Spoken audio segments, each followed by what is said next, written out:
Many a wise word. However, the one thing I have learnt in my role as Secretary of State for Northern Ireland is that deadlines are deadly. It's pointless setting timelines on things. Getting the job done properly, so when the executive comes back, it can be there for a very, very long time, is the right thing to do, and that's what everyone is working towards. Colin Meeswell. Mr. Speaker, it's been 15 months since we've had an executive at Stormont. Our health service has basically collapsed. Our economy is not taking up the opportunity that is provided by the Windsor Framework and the Protocol. Surely now, Mr. Speaker, it's time for the Secretary of State to look at a greater role for the Irish Government in the affairs of Northern Ireland. As I say, all of my efforts are going forward at this point in time to get the executive restored. And I understand the honourable gentleman's point of view and the principles that he stands by, and I respect those. But I think the right thing to do now is to work hard with all the political parties, including his own, to get the executive restored. Oliver Hill. Can I join in the congratulations about the coronation, and also say to you, Mr. Speaker, that I think we all thought you represented us in a very given the concerns that have been expressed about changes in EU law concerning the movement of goods, does the Secretary of State agree with me that it is important to get the Assembly up and running so that the Stormont break can be used if necessary? I thank the right honourable gentleman for his question, and thank him again for his work he does on the joint committee with the European Parliament, which he co-chairs, because it's one of the fora where we will be able to discuss these matters and start to solve any issues that do arise in the future. Now, I want to get the Assembly up and running. I do want to. I believe truly that the Windsor Framework does strengthens Northern Ireland's place within our union and does deliver extra checks and balances for Stormont, but the only way we can see if those actually do work is if Stormont was sitting. Ganga Mahendra. Thank you, Mr. Speaker. Power sharing has collapsed several times since its introduction. In addition to my right honourable friend's efforts to restore power sharing, what work is being done to ensure that devolved government in Northern Ireland is based on a more stable foundation? I mean, when the devolved, I thank my honourable friend for his question and his interest in this space. When power sharing is working in Northern Ireland, it has proven to work very well, and indeed brought huge benefits across the piece in delivery of public services to the economy and elsewhere. And now, as a previous questioner intimated, I believe there is a massive opportunity for Northern Ireland as we move forward. But we do need that executive formed, and in a speech that my right honourable friend, the Prime Minister, gave at the events to mark the 25th anniversary of the Belfast Good Friday Agreement, he said that the first thing we need to do, and I agree with him entirely, is to get the executive up and running. Further conversations can happen after that. We come to Secretary of State Peter Carroll. Thank you, Mr. Speaker. We've recently been reminded of some of the lessons from the Good Friday Agreement. One such is the importance of structures to delivering successful negotiations. The Windsor Framework is a policy success, but has not yet delivered political progress.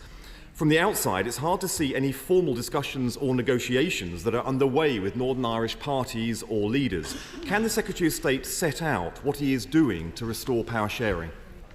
I thank the honourable gentleman for his question, and I'd say a couple of things on this. I mean, firstly, I suppose he could have watched the great BBC or UTV last week when the political parties were leaving Hillsborough after the latest series of talks that we had there, because there is an ongoing pattern of formal talks with the parties. But I would also say to him, one thing I've learnt from the negotiations to get the Windsor Framework over the line is that some of these things are best done on a confidential basis, because otherwise the other people get to pull the threads of negotiations and the whole thing falls apart.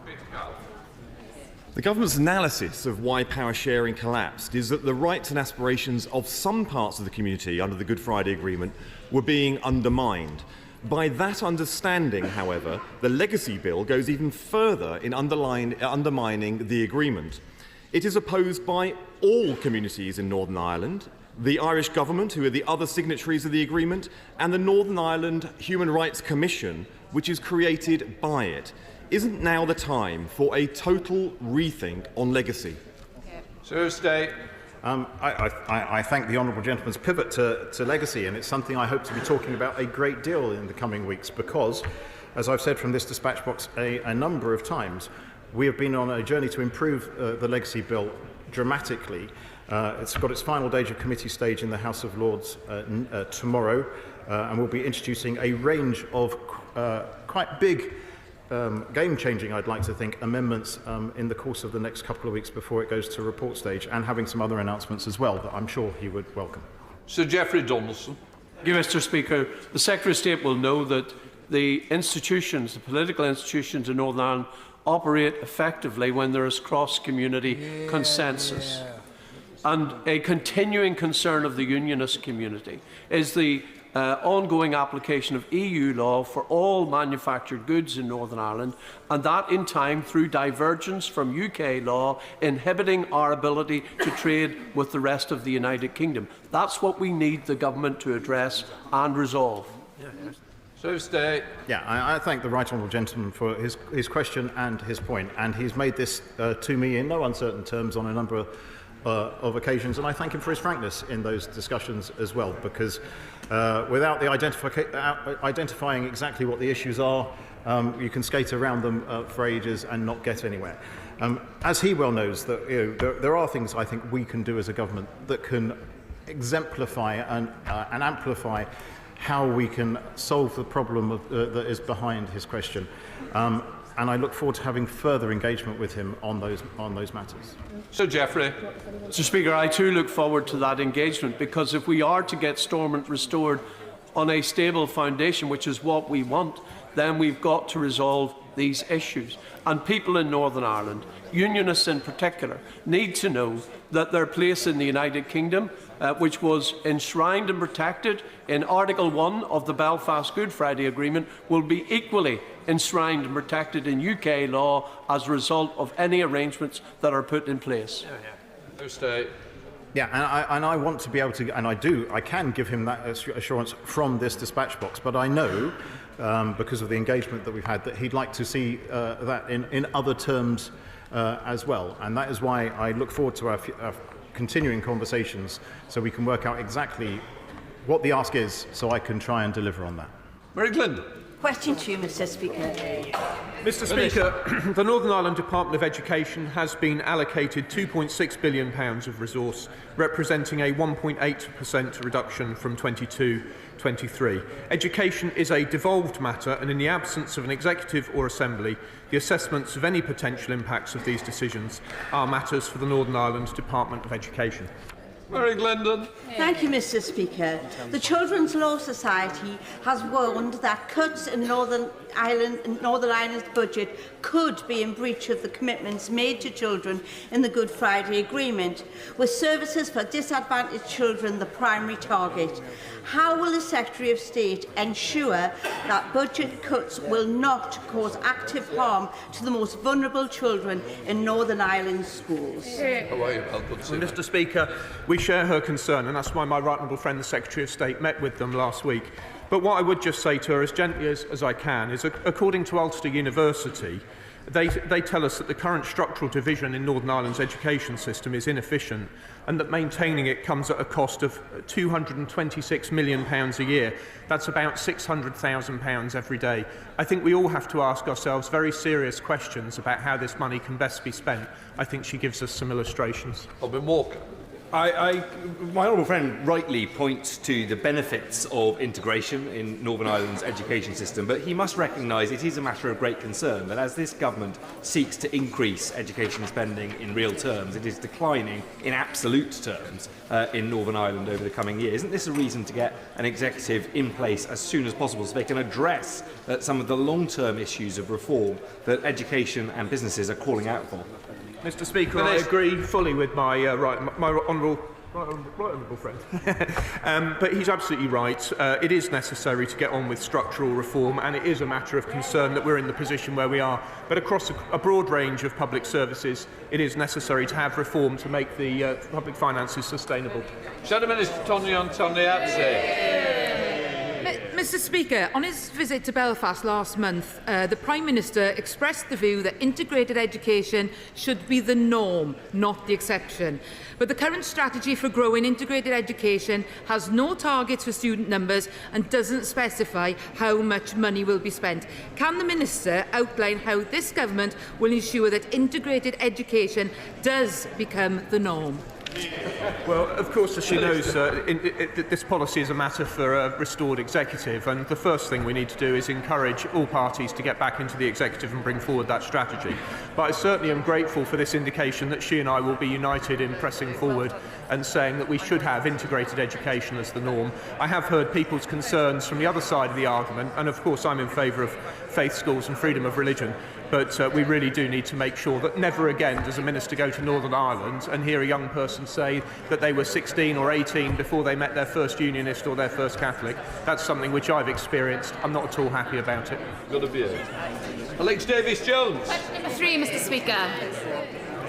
Minister. Thank you, Mr Speaker. With permission, I'll answer questions 3, 10 and 13 together. The UK Government is committed to supporting Northern Ireland through the recent increase in the cost of living. That's why we're taking steps including lowering the cost of energy, targeting support for the most vulnerable through a £900 cost of living payment in 23-24 for households on means-tested benefits, delivering £600 energy payments to businesses and households, the £300 cost of living payment for pensioners, and an additional £150 disability cost of living payment for individuals entitled to disability benefits. Alex Davies-Jones. Speaker, last week the Permanent Secretary to the Department of Finance in Northern Ireland told a select committee that we are rapidly, if not already, at the point at which funding per head is not at the level of measured need. The truth is the Barnett consequential funding model has not kept up with the cost of living crisis. So what exactly does the Minister have to say to the people who are having to make their money stretch further and further whilst their bills continue to skyrocket? Well, what I would say to them is that this government, my right honourable friend and I, and Lord Kane, are all absolutely seized of the imperative to put the finances on a sustainable basis and to have public sector reform to ensure that the money is well spent. There are a number of opportunities in health and education that have been not only articulated today but identified in public in the past. We do need to look at revenue raising, which I hope she'll return to later when we get to the bill. But absolutely, we need to say to people it's time to put Northern Ireland's finances on a sustainable basis, to have reforms so they get the public services they deserve, and of course the route to that is a restored executive. Sorry, I beg your pardon, Mr Speaker. This government is creating more red tape for businesses with new labelling requirements that will be needed for food products across the UK after the Windsor Framework. Will they look again at a veterinary agreement with the EU which would eliminate these costs? Well done. Mr Speaker, forgive me, I only partially heard the honourable gentleman's question, but we will of course continue to talk to the European Union about these matters. We want the smoothest flow of trade, not only with the European Union but with all of our international trading partners, and certainly we'll consider things. But what I have to say to him is we are determined that we have left the European Union. What we won't be doing is following their rules as handed down. Devendra Mishra. Mr Speaker, the Chancellor has failed to bring in a proper windfall tax while oil and gas giants are raking in record profits. Does the Minister agree that there are still huge holes in the government's levy that will mean that households in Northern Ireland will lose out on billions of pounds that could be used with the cost of living burden? Well, Mr Speaker, I noted that he said a proper windfall tax. That does indicate that it is, of course, a contested matter about what a windfall tax should be. But I think that, really, if I may say so, his question's rather out of scope for the Northern Ireland office. Many of these matters are devolved, others are reserved to the Treasury. Simon Horcher of the Select Committee. Mr Speaker, my honourable friend will know that there are many groups in Northern Ireland who are providing advice to people to help with the cost of living and other challenges. Many of those organisations are in receipt of funding from the Shared Prosperity Fund. Could I urge him, notwithstanding that, to talk to ministers in the relevant department to ensure that there is a bespoke definition and the unique circumstances of Northern Ireland are taken into account when making funding determinations under the Shared Prosperity Fund? Mr Speaker, my honourable friend makes a very good point, and I wonder if I could encourage him to meet with me to discuss exactly what should be in that definition. I'd be grateful if he would. Aaron Bell. Thank you, Mr. Speaker. Could I, just as in Newcastle under Lyme, could I welcome the government's support for households and businesses in Northern Ireland with energy costs? However, isn't it the case that in Northern Ireland some of these schemes could have been more efficiently delivered if there was a functioning executive? Yeah, Mr. Speaker, 100%. That's absolutely right. And I experienced myself, as did the Secretary of State, the difficulties which followed. But I have to say that I'm very grateful to the officials and ministers of Bays for making possible the delivery of the schemes. But he's 100% correct. Thank you, Mr. Speaker. This government has demonstrated a swiftness of foot in responding through the pandemic and through the energy crisis to support businesses and residents. The previous question notwithstanding, can my honourable friend reassure the House that residents and businesses in Northern Ireland will continue to receive support from this government for energy bills over the coming months? Minister. Well, Mr. Speaker, we will, of course, continue to be absolutely seized of the situation in Northern Ireland, and I'll tell him that we'll keep this situation under review. Teresa Villiers. Question number 4, Mr. Speaker, sir. Minister. Mr. Speaker, the government is engaging extensively with businesses to explain what has been agreed under the framework, and we will be providing detailed guidance over the summer on how the Green Lane will operate. The framework alleviates some really significant problems, but it doesn't remove all frictions on trade, it doesn't restore Northern Ireland's control over its own laws, and it hasn't restored power sharing. So when will the government be reviewing that framework, and will this be part of the TCA review that's going to be taking place over the next 2 years? Minister. Well, Mr. Speaker, I recognise that keeping in place that 3% of EU law necessary to have an infrastructure-free border is an extremely difficult compromise, not only for unionism but also for Eurosceptics like her and like me. We do need to implement the framework that we've agreed, and of course we'll keep this too under constant review. I'm grateful that my right honourable friend, raises the TCA review. I think one of the great benefits of the Windsor framework, which has been largely unexplored, is that now that we have a much more positive relationship both with Ireland and with our European Union partners, I think it's possible that we could achieve great things in that TCA review, and I'd be very grateful to her for collaboration towards that end. Paul Gurvey. Thank you, Mr. Speaker. Minister of State, the oversell of the Windsor framework indicated to businesses that the Green Lane would operate with no restrictions whatsoever. That is untrue. There still will be required customs declarations. When can we have the freedom to trade within our own United Kingdom without additional paperwork required? Mr. Speaker, it is not the case that there will be customs declarations on the Green Channel. That is not the case. What will be shared is ordinary commercial data. There will be no more data required to go to Northern Ireland on the Green Lane than there would be to ship within Great Britain across to, say, the Isle of Wight. We come to SNP spokesperson Richard Thompson. Thank you, Mr. Speaker. In a statement last month, the British Potato Trade Association described the Windsor framework as representing a step closer to achieving the ultimate aim of reopening seed potato trade with the European Union. So can I ask the Secretary of State what further guidance will be issued to exporters? What's being done to allow domestic Northern Irish consumers to access high-quality seed potato exports from Scotland? And what will his team be doing to try and replicate this hard-won market access in Northern Ireland right across the far more lucrative EU market? Well, Mr. Speaker, I'll be absolutely delighted if Scottish seed potatoes are sent to all of Europe. I see there's no practical reason why they shouldn't be.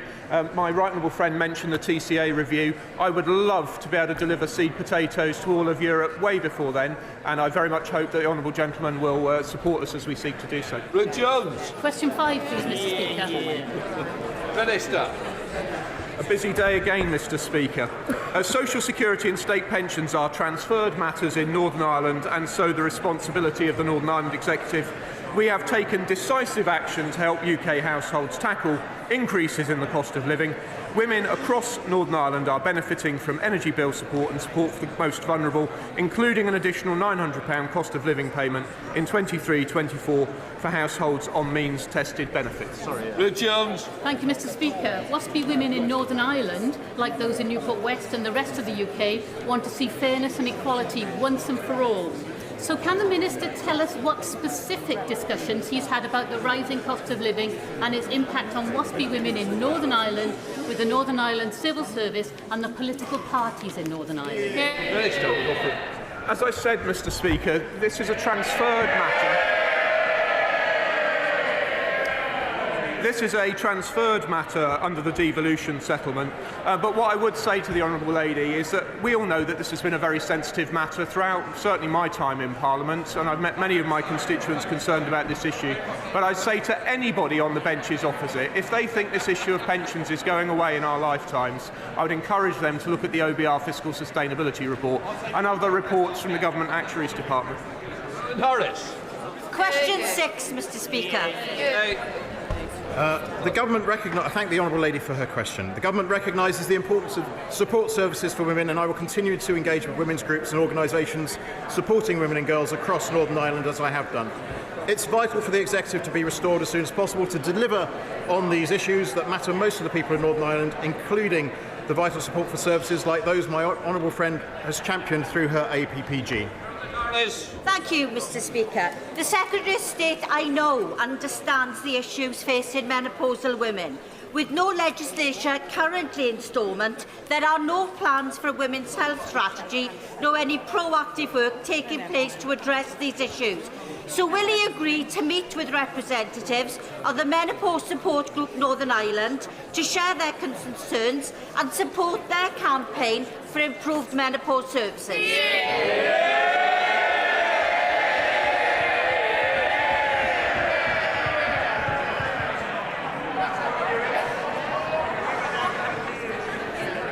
As the House has demonstrated, that is a very popular question, so I can do nothing else other than say yes, I'll happily meet with the Honourable Lady. Bob Blackman.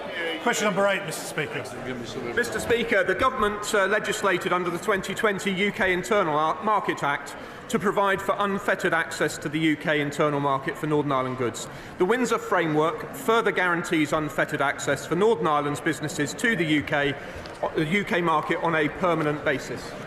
Bob Blackman. I thank my honourable friend for that answer. Does he agree with me that the Windsor Framework potentially gives the Northern Ireland people the opportunity to trade with the Republic as well as the rest of the United Kingdom? I do agree, Mr. Speaker. The Windsor Framework represents an extraordinary opportunity for Northern Ireland for the long term. Not only will Northern Ireland have privileged access to the EU market and to the UK market, but Northern Ireland will also be under UK services regulation and will have access to our free trade agreements like our accession to CPTPP. That is an extraordinary opportunity. We should make the most of it. Sammy Wilson. The GB border operating model, which has been recently published by DEFRA, indicates that by October this year there will be border checkpoints at Cairnryan, Liverpool and Holyhead. How is the Minister able to claim that there will be frictionless trade between Northern Ireland and GB when the government is actually proposing to put border control posts on our trade routes into our most important market? Mr. Speaker, my honourable friend and I share many views in common, but I have to say to him as gently as possible, I think he's really referring to the red lane there. And I have to tell him, I think if we'd moved forward with the protocol bill, I would just say to him that would have implemented a red and a green lane, and the red lane would have required checkpoints. We have to engage seriously with the legitimate interests of Ireland and the European Union, and that means a solution of the form we've taken with the Windsor Framework. I'm proud that the Prime Minister did a deal that people said couldn't be done and got progress from both sides. We now come to questions. Prime Minister Clive Lewis. Question number 1, Mr. Speaker. Prime Minister. Mr. Speaker, this morning I had meetings with ministerial colleagues and others. In addition to my duties in this House, I shall have further such meetings later today. Clive Lewis. Thank you, Mr. Speaker. 2 years ago, I raised the case of a Norwich Army veteran. In such agony, he was forced to pull out 18 of his own teeth because he couldn't get access to a dentist. The grim fact is, despite repeated promises from the Prime Minister, Norwich and Norfolk remain dental deserts. So, Mr. Speaker, dentists excel at extracting rotten teeth. So will the Prime Minister agree with me? The only way my constituents will see results is when this rotten government is extracted from office and replaced with a Labour one. Mr. Speaker, I'm very sorry to hear about the honourable gentleman's constituent. With regard to dentistry, he'll know there are record sums going into dentistry and indeed 500 more NHS dentists working today. because of the contract reforms that we've put in place, 10% more activity can happen, and DHSE are currently talking about reforming the dentistry contract with the persons in practice to increase activity further. Thank you, Mahindra. Thank you, Mr. Speaker. My constituent Gordon, unfortunately, has been receiving cancer treatment at the Mount Vernon Hospital, which will soon fall within Sadiq Khan's new ULEZ boundaries. As Gordon continues his daily treatment, he will now be expected to pay £12.50 a charge or buy a new compliant vehicle. Does the Prime Minister agree with me that the British people already have enough on without Labour's London Mayor stretching household budgets further, just so he can cover his mismanagement of TfL finances? Prime Minister. Well, Mr. Speaker, I'm sorry to hear of my honourable friend's constituent Gordon, and I send him my best wishes. He will know that transport in London is devolved to the Labour Mayor, who is expanding the zone against the overwhelming views of residents and businesses. And what's more, his plan to raise costs for hard-working families is totally backed by the Leader of the Opposition. Perhaps he can now tell us why. I don't think he's responsible for the questions. We now come to the Leader of the Opposition, Keir Starmer. Thank you, Mr. Speaker. Can I thank all those who took part in the coronation celebrations over the weekend? And can I also take this chance to wish all the very best to my brilliant and talented constituent, May Muller, who is representing the UK at Eurovision in Liverpool this weekend. The whole country is behind you, May. Now, Mr. Speaker, this time last week, the Prime Minister had to correct the record on misleading claims he made about employment numbers. Can he provide a further update? Now he's cost 1,000 Tory councillors their jobs. Mr. Speaker. Mr. Speaker, let me pass on my best wishes to May as well for this weekend Eurovision. With regard to the local elections, Mr. Speaker, maybe I can just offer the honourable gentleman a tiny bit of advice from one of his predecessors,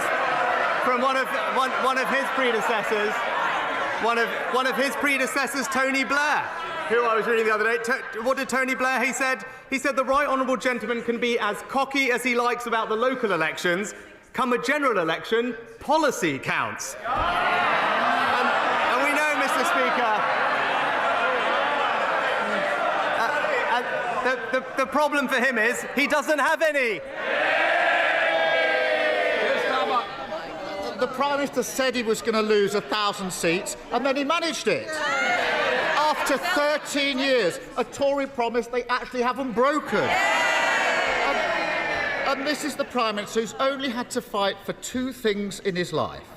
Last year, he lost a Tory beauty contest to the member for South West Norfolk, who then lost to a lettuce.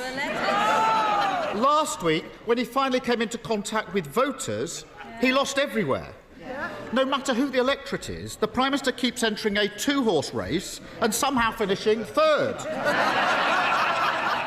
Given his track record, who does he think he's actually got a mandate from? Mr. Speaker, it's a bit rich to hear about mandates from the person who's broken every single promise he was elected on. I mean, go through the list, Mr. Speaker. Nationalisations, NHS outsourcing, universal credit, and now tuition fees. Mr. Speaker, he was for them all before he was against them. He's not just the softy, he's the flaky too. Well, Mr. Speaker, I can understand why the Prime Minister is trying to wish away his terrible results, but peddling nonsense just doesn't work. Up and down the country, people want the government to focus on the cost of living, but he's got no answers. None. Is he planning to carry on as if nothing happened and ignore the message he was sent last week?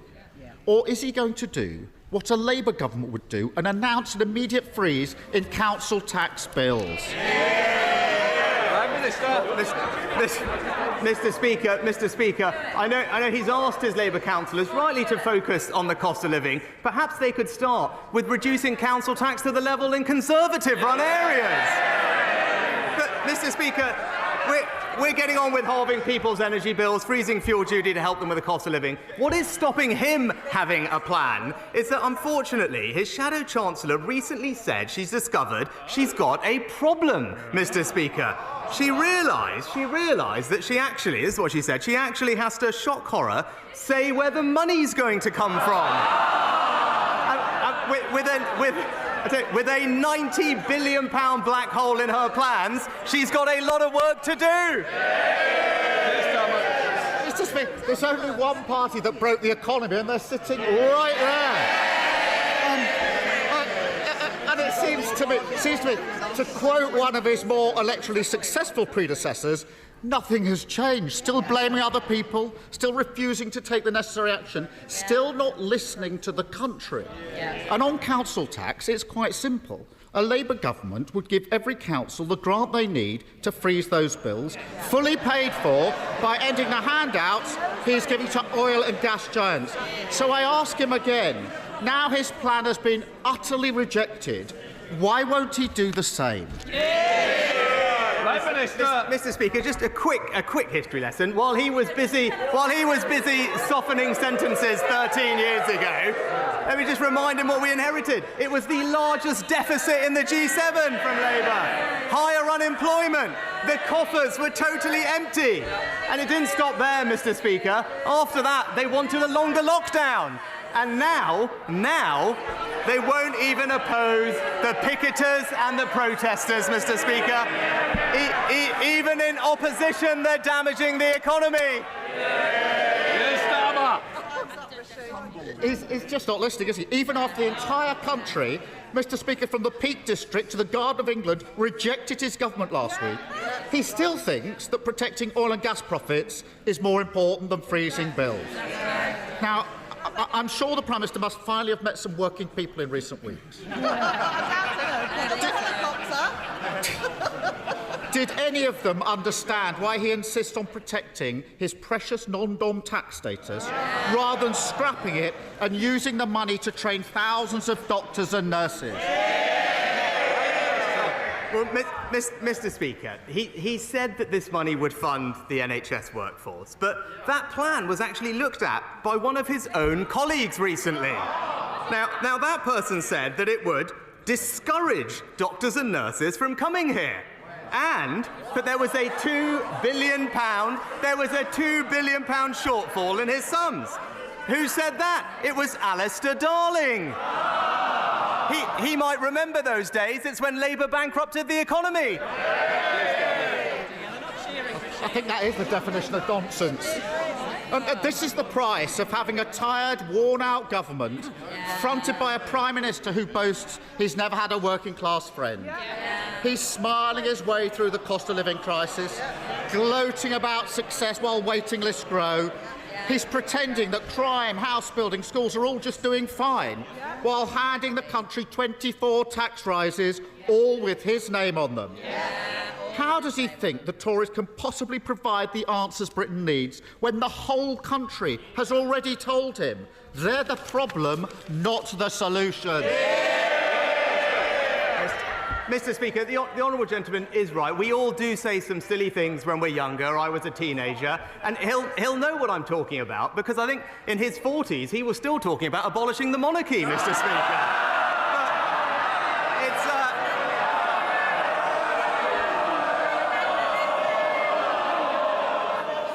Prime Minister.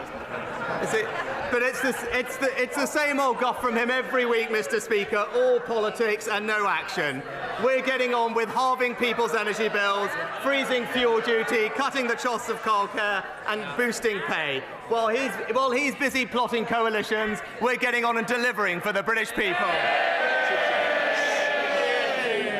Mr. Speaker, this Saturday is Surrey Day, a chance for locals and visitors to celebrate everything wonderful about our county, including our beautiful historic High Street in Guildford with its independent shops. But frequently raised with me is empty shops. High rents with high business rates makes it difficult for independent retailers to compete with national chains. Does my right honourable friend agree with me that this government must do everything it can to support our high streets as part of our plan to boost economic growth? Prime Minister. Mr. Speaker, my honourable friend is absolutely right about the importance of high streets for local communities, not just in Surrey but around the country.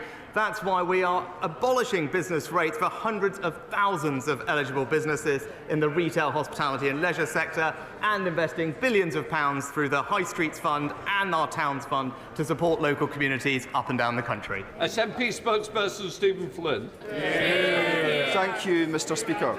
If the Prime Minister was to go to the boot of his Land Rover and pull out some placards which said "Save our nom-doms," would he expect to be arrested by the police? Prime Minister.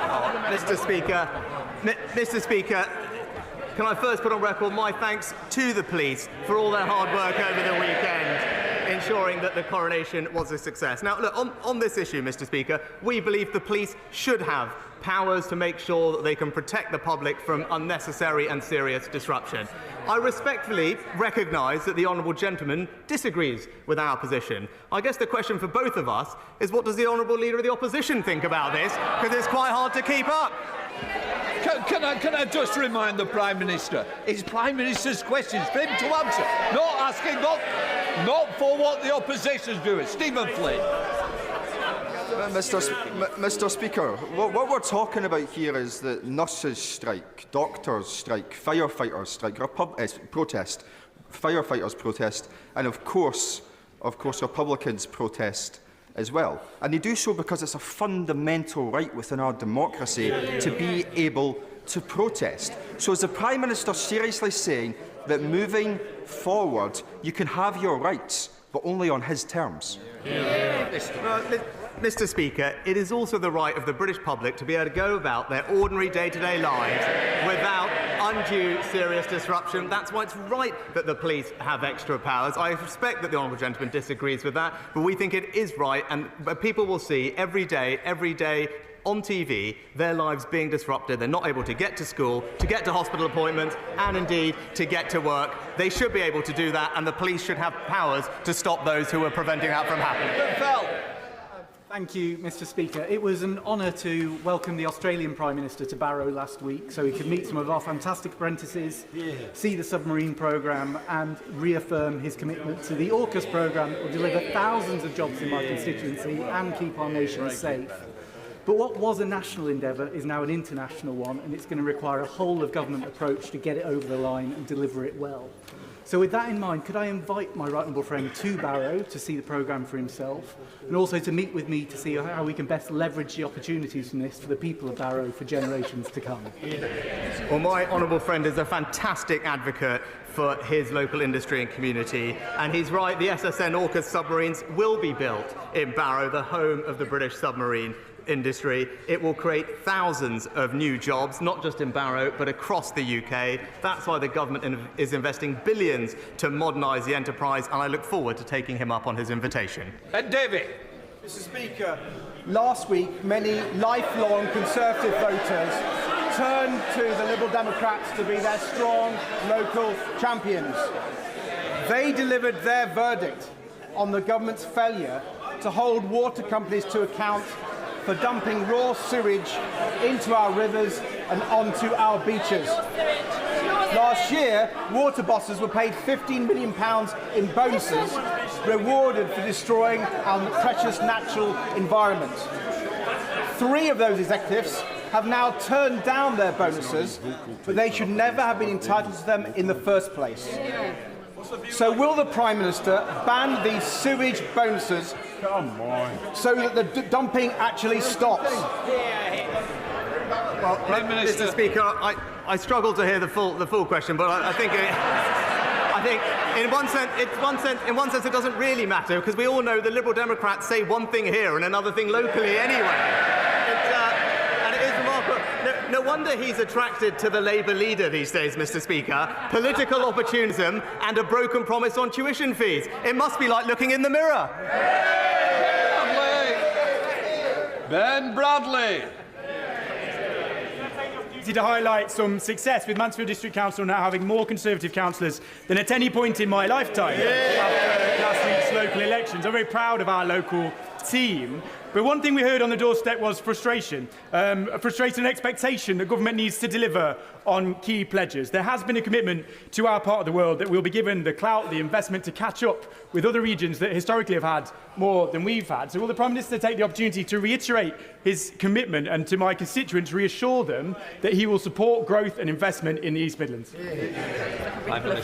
Well, Mr. Speaker, my honourable friend is a tireless advocate for the East Midlands, and in particular, I welcome the devolution deal that has been agreed among the 4 local authorities in the region, something I know my honourable friend has campaigned for. And like him, I look forward to those new devolved institutions being established as soon as possible to drive economic growth in his community. Caroline Lucas.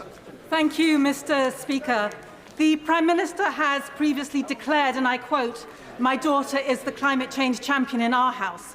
I wonder if he's asked her what she thinks about Rosebank, the biggest undeveloped oil field in the North Sea, which would blow climate targets, create more emissions than 28 of the world's poorest countries combined, involve the obscene transfer of £4 billion of taxpayers' money to a Norwegian energy firm, Equinor, and do nothing for energy security since the vast majority of the oil will be exported.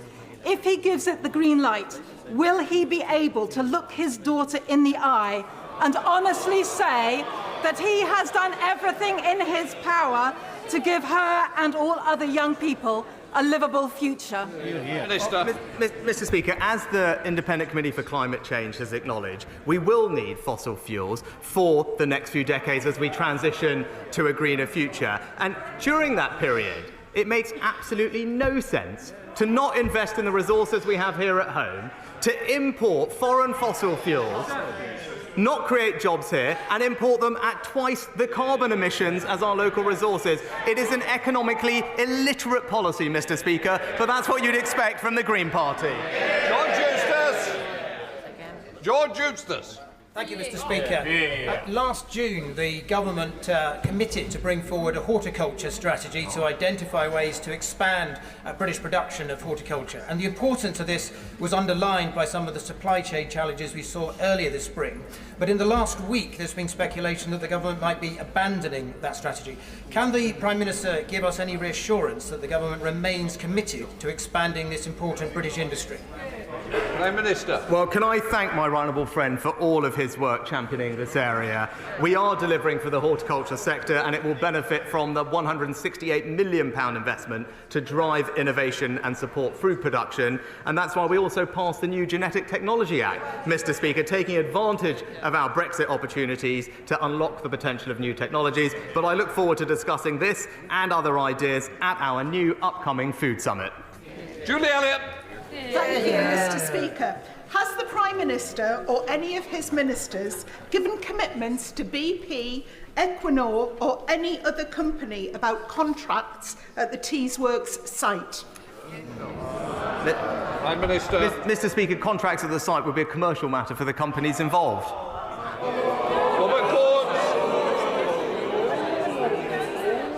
Mr. Speaker, our farmers provide our food and our countryside's future. But there's concern amongst some Oxfordshire farmers that the new schemes under DEFRA's Agricultural Transition Plan aren't ready for farmers to access them to make up the shortfall from the basic payment scheme. Will my right honourable friend push his colleagues in DEFRA to roll out the rest of the SFI standards as soon as possible and to consider double stacking SFI and countryside stewardship payments to ensure that Oxfordshire's farmers get the support they need?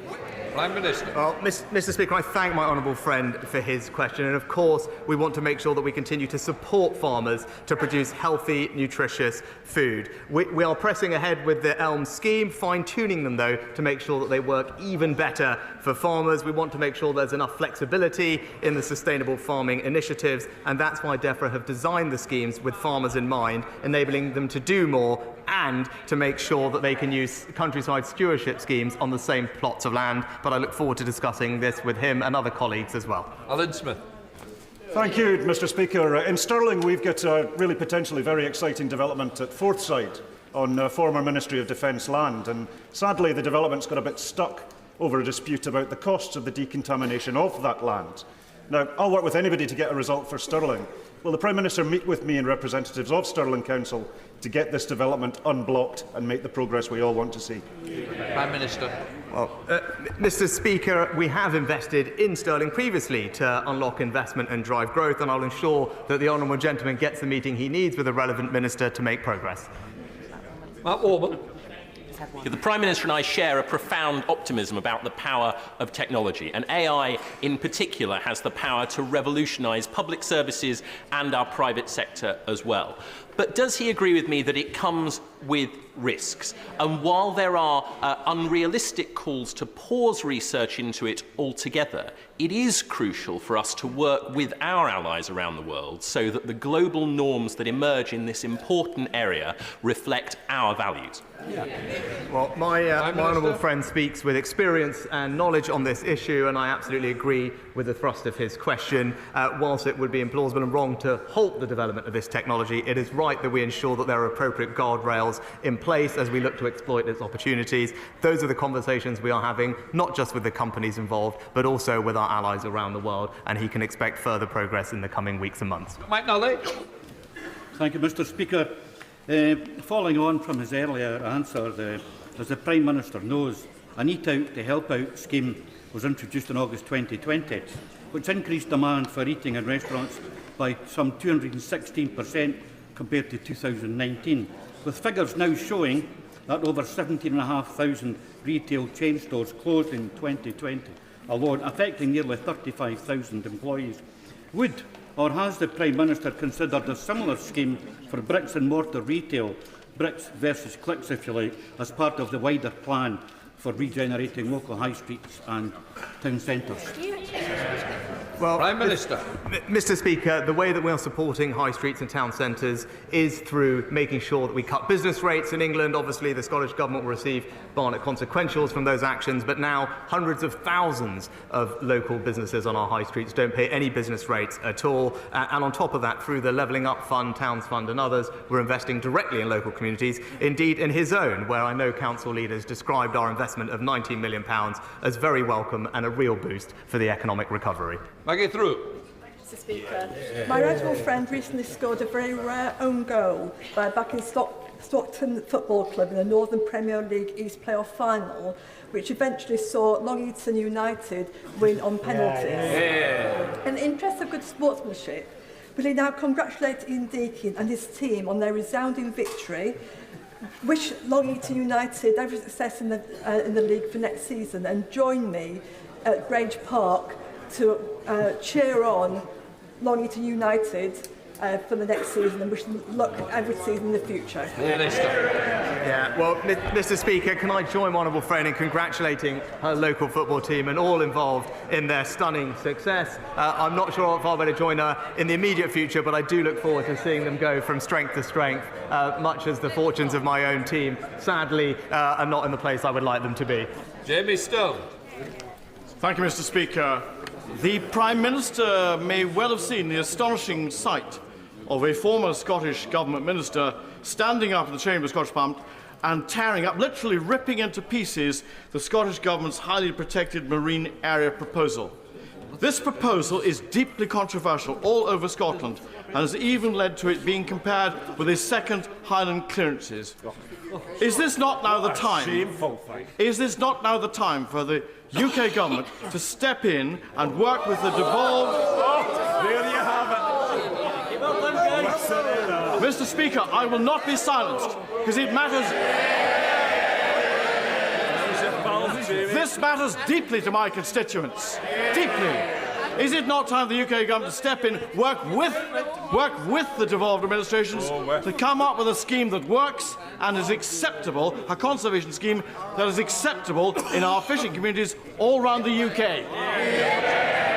Well, The honourable gentleman makes an excellent point, and he is a passionate champion, as he should be, for his local fishing communities. And he's right to highlight the concerns that have been raised, not just by them, but by members of the SNP's own party, about the potentially damaging impact of their plans to introduce the highly protected marine areas in the way that they are. I would encourage the SNP government to continue working with the Scottish fishing industry and coastal communities to understand their concerns, and as we've seen them recently U-turn on other poor thought-out decisions, hopefully they can relook at this one too.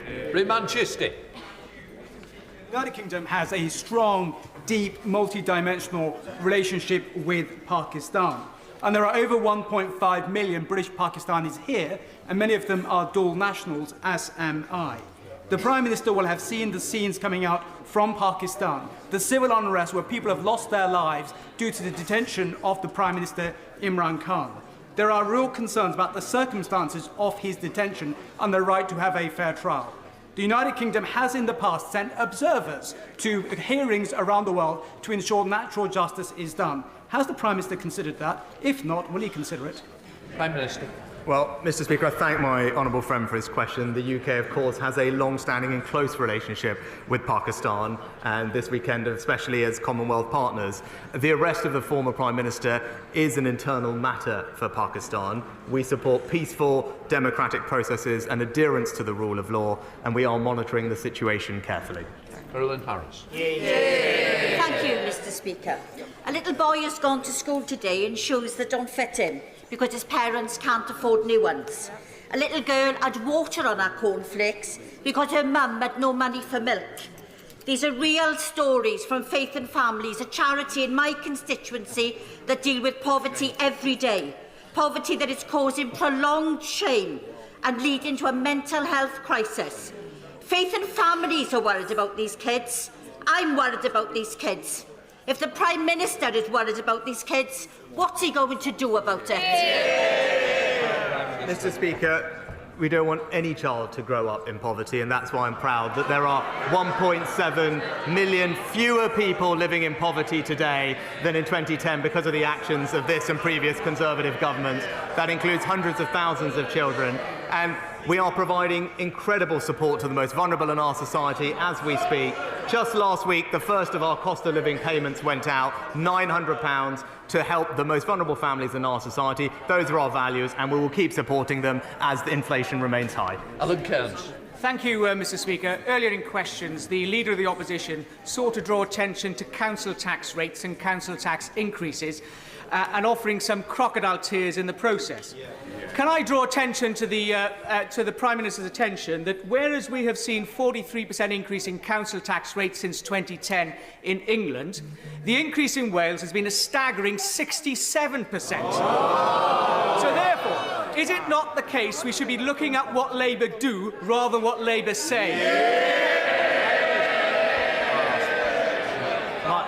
My right honourable friend makes an excellent point. The Leader of the Opposition is very fond in telling us that Labour in Wales is his blueprint for how he would like to run the country, and as we've seen, all it means is higher bills for hard-working British families. Shepherd. Thank you, Mr. Speaker. Over the last 2 years, the Drax power station in Yorkshire has, on average, burned almost 20,000 tonnes of trees every single day, releasing an equivalent amount of carbon into the atmosphere. During that time, whilst our constituents have struggled with their heating bills, the private company running Drax has received £1.5 million of subsidy through the government's energy policy every single day. This is set to continue until 2027. Can I ask the Prime Minister, will he step in and review this grotesque distortion of energy policy, which incentivises deforestation whilst making no contribution to tackling the climate emergency?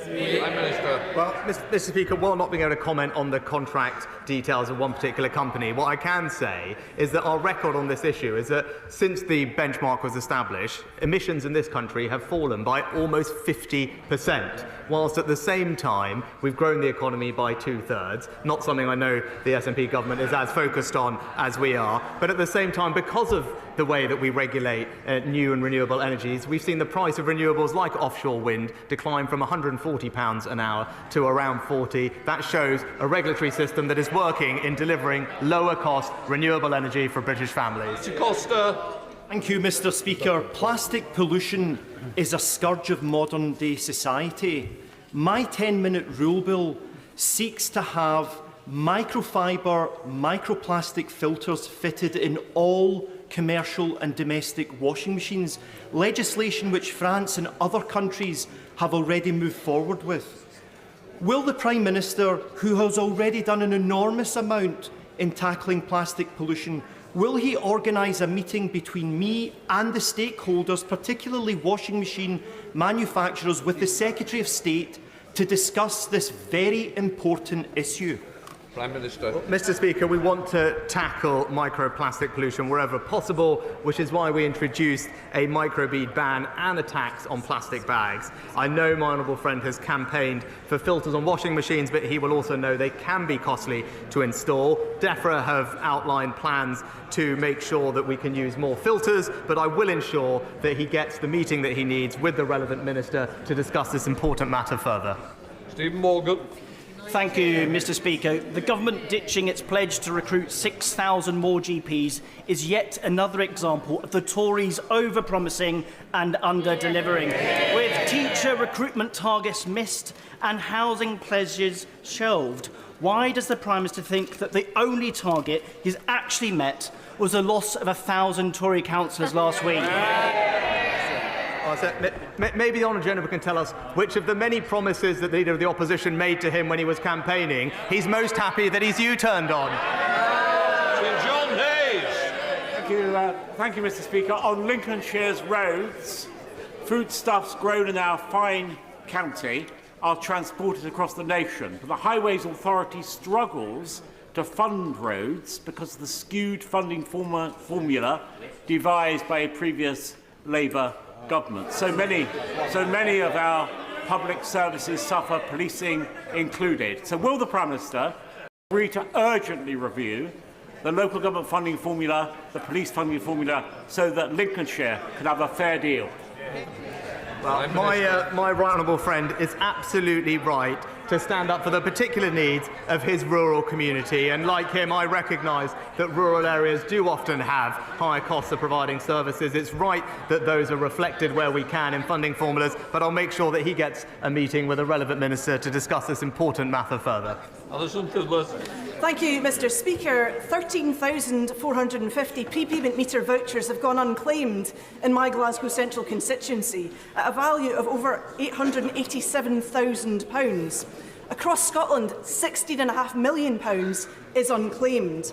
The Prime Minister's Energy Bill Support Scheme is failing if money which could be helping our vulnerable constituents is resting in his government's account. I recall he's not very familiar with how prepayment meters work, but what will he do to ensure that every single penny gets out of government coffers and into the meters of those who really need it? Well, Mr. Speaker, I'm grateful that the Honourable Lady for a Change acknowledged the support that the government is providing to families up and down the country. Particular attention was given in designing those schemes to how to get the support to prepayment meters. The ministers are always engaged with stakeholders to make sure that there is awareness of those schemes, and I'll make sure that we keep up those efforts so that people do get the help that they need and deserve. David Morris. Thank you very much, Mr. Speaker. Mr. Speaker, it's very interesting that the Leader of the Opposition says about keeping council tax low when the Labour Party voted to increase Morecambe Town Council from historically £400,000, £200,000 to £2 million. So, on that basis, I'd like to meet with the Prime Minister to see where we can find government time to cap parish councils from doing this sort of abhorrent behaviour.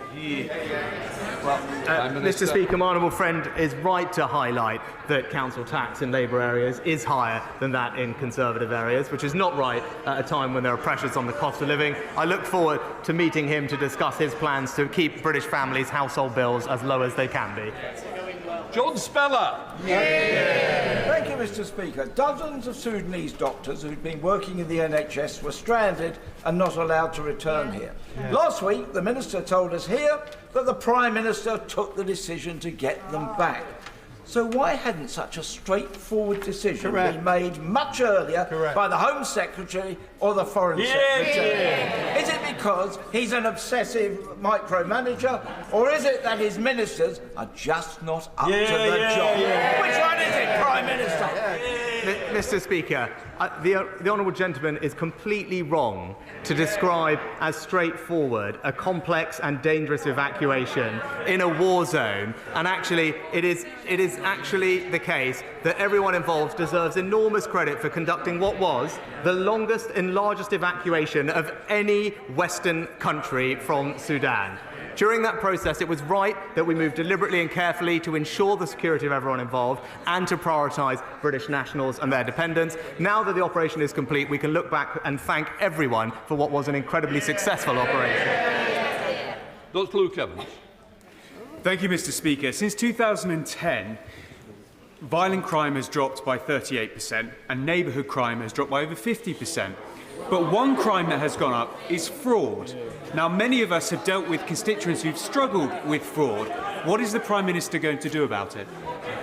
Prime Minister. Well, Mr. Speaker, my honourable friend is absolutely right. 40% of all crime now is fraud. It's damaging for people's well-being as well as harming their finances, which is why the Home Secretary and I just recently launched a new plan to combat fraud with significant new investment, hundreds of new officers to tackle it, and action on social media companies to empower people to take action and to stop fraud happening in the first place. It represents the most comprehensive plan to tackle this issue, and it will make a big difference to families everywhere. Final question, Stella Creasy. Thank you, Mr. Speaker. On Friday, a young man with brilliant potential who was 16, Renell Charles, was brutally murdered on his way out from school in my constituency in Walthamstow. Yesterday, a 16-year-old boy was charged with his murder. Renell's family are heartbroken. Children in my community... This is sub judice, so rather than go into detail, Stella Creasy. What I'm saying is those children are terrified to go to school. Their parents are frightened to let them, and the teachers are at their wits' end. They've asked me to come here today, Prime Minister, to beg you to make the epidemic of youth crime in our country a national priority. So will the Prime Minister meet with myself and representatives from my local community to talk about how we can get the mental health and mentoring support these young people need so that every young person in our country has that future they deserve? Well, Mr. Speaker, I hope my honourable friend, I know the whole House will join me in expressing our sympathies and condolences to Renell's family for what's happened. She's absolutely right. We should do everything we can to tackle violence and murders against young people in particular. I'm pleased that knife crime has fallen by almost 10% and serious youth violence has fallen by 24% in the last few years. That's because we are giving the police the powers they need, whether that's stop or search, increasing jail terms and confiscating around 90,000 weapons. Of course, we will always look to do more to make sure that our streets are safe for our young people. All for now.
Order. We now come to the urgent question. Kevin Jones. Thank you, Mr. Speaker. To ask the Secretary of State whether he will make a statement on the awarding of bonuses to post office executives.